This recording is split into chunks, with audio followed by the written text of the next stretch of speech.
Good morning. Did you miss me? We got a little delayed dubbing going on. We got a little slowness in the computers today, but bear with us. Trying to get back on the horse, make this thing work out as best as possible. My name is still Jay Clifton Payne, despite being gone for a few days, and this is Things You Might Not Have Heard, a quick program, 20 minutes or so, that I'll go over today. I've got 6 stories loaded for you today. Things you can take to your water cooler and chat about, or to your movie theater and chat about. Not sure why you're chatting movies, it's kind of rude, but you can do that. We call ourselves here, if you're first time showing up, being brought to us, your news side piece, your tertiary source of news, not your main source. We ain't Anderson Cooper. We're not Rachel Maddow, but we do provide what we think is pretty good news. And we think is good news because we do good news, if you will. We aggregate news from various sources. Some you may love, some you may hate. One today is an aggregate of a source from another source, which is a bad source, now being a good source. We'll talk about that in a bit.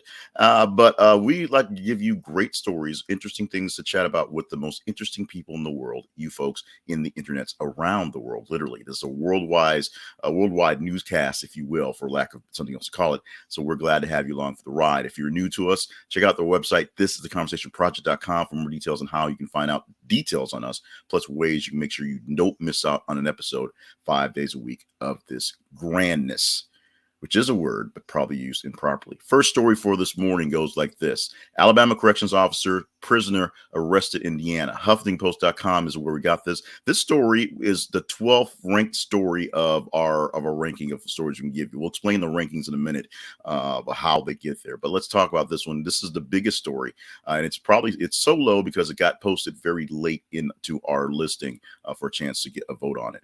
And this is how this whole thing went down. The fugitives from the Alabama prison, the prisoner and the officer that worked there were found in Indiana, Evansville, Indiana, last night.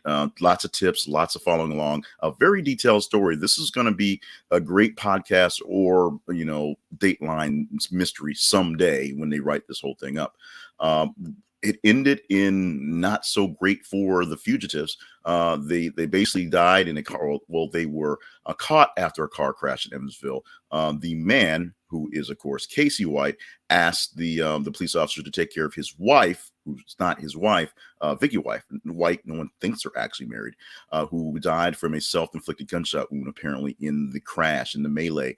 They've been dodging the people for a while because Ms. White was able to sell her house and have a lot of cash on hand. They were able to do a lot of changing of identities, wearing wigs, changing vehicles, and just basically stayed too long in Evansville, where they got caught up and got caught. As this thing plays out, this is going to be, as I said, a pretty big deal for the true crime folks for what went down. And what's really kind of got people baffled is why exactly Ms. White decided to run off with Mr. White, and how long this whole thing had been brewing. We will see as this thing plays out itself along the lines of the actual investigation. Next story. Tekashi 6ix9ine's daughter and ex reportedly involved in car accident. HollywoodLife.com gave us this one. It's number 3 of the things that basically caught your attention over the day, and it's kind of interesting. Although I'm not so sure that 6ix9ine is still all that interesting. The rapper who did some time and came back, and people think he's a snitch, is not doing so great in his actual career. At least I say that. I don't listen to his stuff. But we do have news of him making the news by his family actually being in a car accident, going to the emergency room in a pretty serious crash. So we are putting out all our thoughts and prayers, all our good feelings and tidings to the family, being his daughter, Soraya, and his ex girlfriend, Sarah Molina, and some to Tekashi 6ix9ine as well, hoping that he can have a great life going forward. Number one, and two, that his family is safe and secure as they recover from the accident. Number 3 story. Miami Herald wins Pulitzer Prize for breaking news. This is one that may get frustrating. We pulled this from Reuters. This is number 4 story in the listing. And because Reuters is now a paid service, they're not letting me reread the story that I posted to you yesterday. So sorry about that. Oh, it looks like this. There you go. But the big deal about this one is the Miami Herald. There's a lot of announcements yesterday for the Pulitzer Prize. Miami Herald won their prize for a very distinct story. That is the crashing, the destruction, just general weirdness of the Surfside condo collapse, the whole coverage it did. The Miami Herald, of course, everybody converged on that as breaking news, something to do that wasn't coronavirus for a while because we were all stuck in coronavirus all day. But this was something that the Miami Herald won their Pulitzer this year on. And they said, the Pulitzer people and the people who were basically judged, the Pulitzer people, said this is proof of why climate change is so important to be covered as a news story. The Surfside condo, essentially a victim of climate change, essentially just the weather patterns and things going on, eroding the surface, eroding the foundation, literally, of this building and of the building its twin, which was across the way. Just the issue of climate change doing damage to doing damage to buildings is something that means that climate change is real, and more real than more people may want to think, especially with things like this going down. Let's move on to the next story this morning, and this happens to be this one right here. New York Times drops Fetus as Wordle solution to keep game distinct from the news.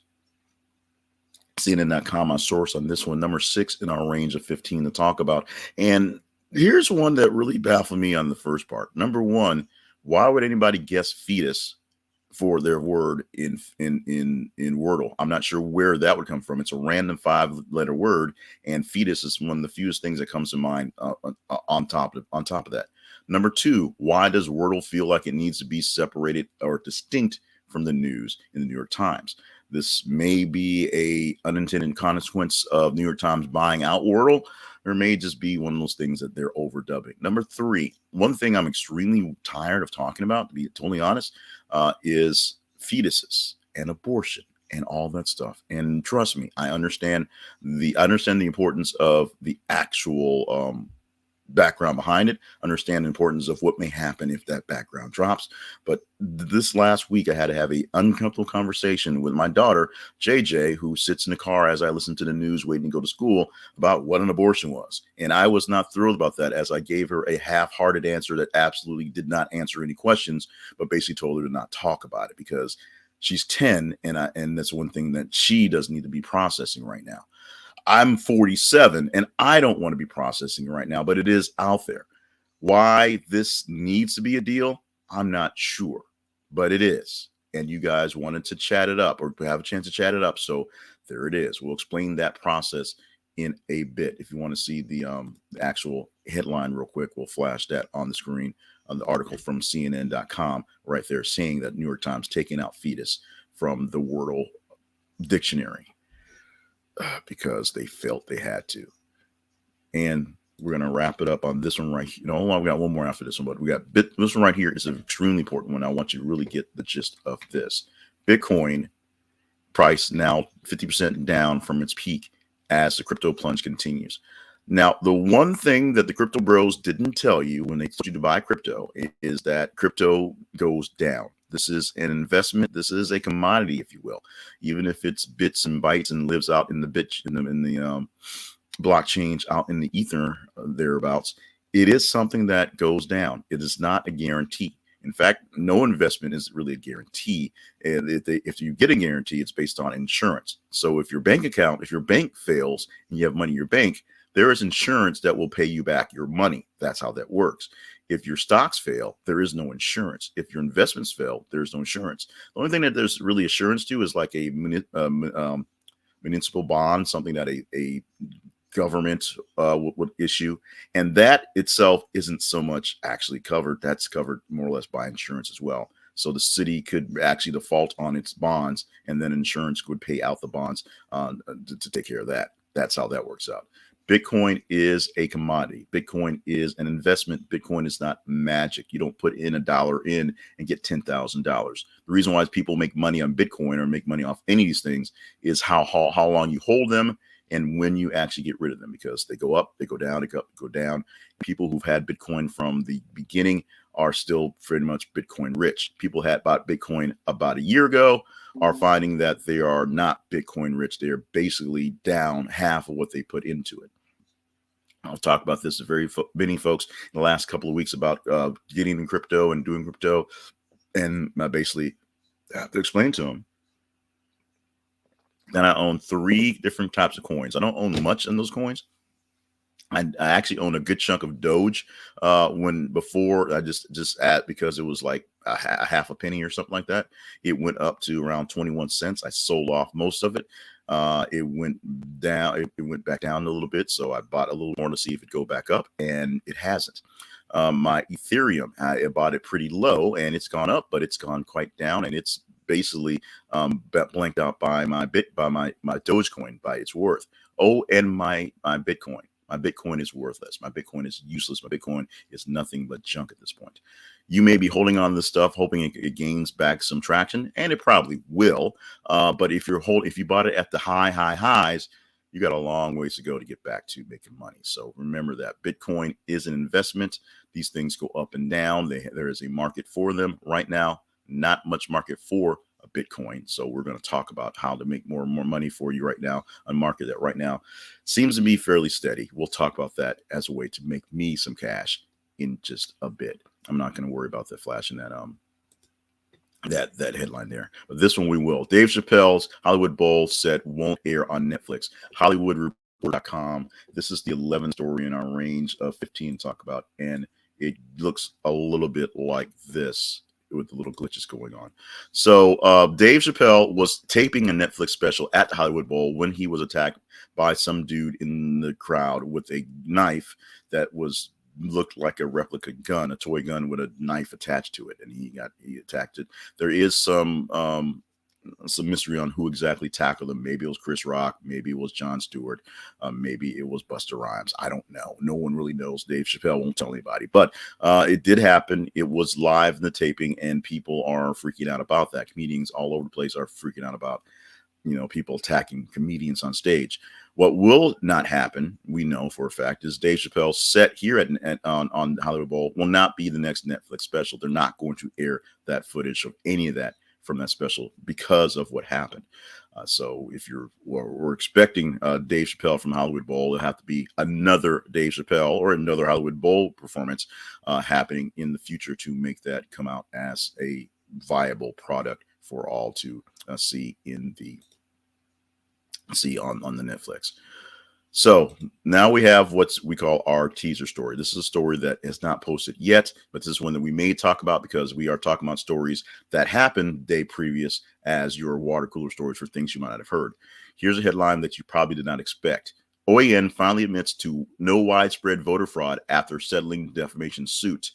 We're not going to go deep into this one. This one posted in about 10 minutes or so. So as you're live as we record this. So as you look through your feed, check it out, read the story, engage with it. If you think this is a story that's deserved to be in the top 15, you let us know by engaging with the story. And we'll let you know tomorrow if it's good enough to be chatted about, if it's something that you want to know about more deeper, something that's actually more conversational. That's how this thing works. We'll explain more of that in just a moment. But first, let's explain how you can still make a little bit of money in a market that's not so great. This market happens to be the housing market. And this is not going out buying houses, flipping them yourselves. This is going to Fundrise to take care of it for you.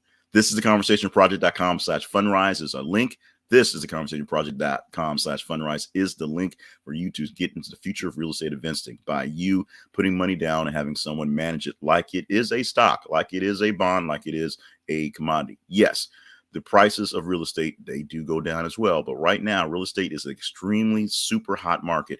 And in fact, so hot that the president is being belted with people wanting him to cool it down because housing is getting more and more less affordable. Too many more is not enough lesses. Here's a way for you to get in on this game right now while it's hot and get into it early enough so that you can hold on to investments that'll keep you well. And Fundrise will actually match you shares as you join in right now for their setting. You can pay as much as you want to right now, and you get shares matched for your Fundrise. There's a limit to that, of course. So you check that out right now.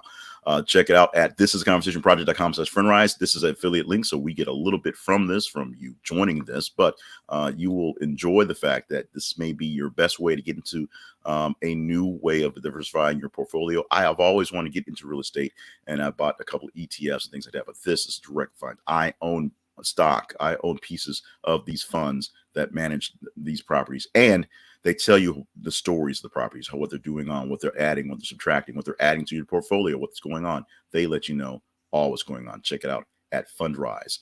And you can find it via thisisaconversationproject.com/fundrise.